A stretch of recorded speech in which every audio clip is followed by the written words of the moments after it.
আজ আমাদের নবান্ন, তাই সকাল সকাল উঠে গিয়ে চলে গেছিলাম মাকে হেল্প করতে। আর আমি যখনই যাই করি, আমার পাশে একটা ছোট্ট খুদে তো থাকবেই।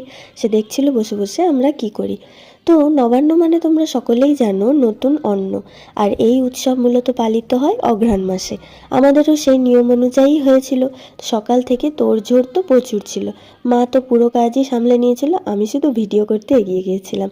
তারপরে সব কাটাকুটি শীতের ফল দিয়ে, নারকেল কোড়া, দুধ, গঙ্গা জল, কাঁচা মিষ্টি সব কিছু একসাথে মিশিয়ে তৈরি হলো নবান্ন প্রসাদ। আর প্রথমত এই প্রসাদ আমরা ঠাকুরকে উৎসর্গ করি, তারপর পূর্বপুরুষদের উদ্দেশ্যে বাউস্থ বেড়ে সবাইকে প্রদান করে প্রণাম জানিয়ে তারপর আমরা নিজেরা খাই। এই চাল মাখা দুধ এসব দেখে তোমরা ভাবছো এই বোধহয় গ্যাস অম্বলের জম, কিন্তু বিশ্বাস করো স্বাদে এত অতুলনীয় যে বলার বাইরে। তো আমার তো কোনো অসুবিধে হয়নি, আশা করি তোমাদেরও হয় না। আর কাদের কাদের ভালো লাগে এই নবান্ন মাখা সেটা আমাদেরকে জানিও। আর এটা শুধু উৎসবই না, এটা কিন্তু চাষিদের প্রতি কৃতজ্ঞতার স্বীকারও বটে। আর এই উৎসব গ্রাম বাংলায় তো খুবই প্রচলিত, আমাদের ঘরেও কিছু কিছু জায়গায় এখনও এই চল রয়েছে।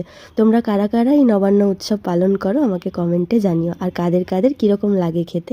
লাস্টে তো আমি এক বাটি নিয়ে বসে পড়েছিলাম, আমার কিন্তু কোনো রকম সমস্যা হয়নি। আয়েশ করে মজা করে পিঠে রোদ লাগাতে লাগাতে খেয়েছি।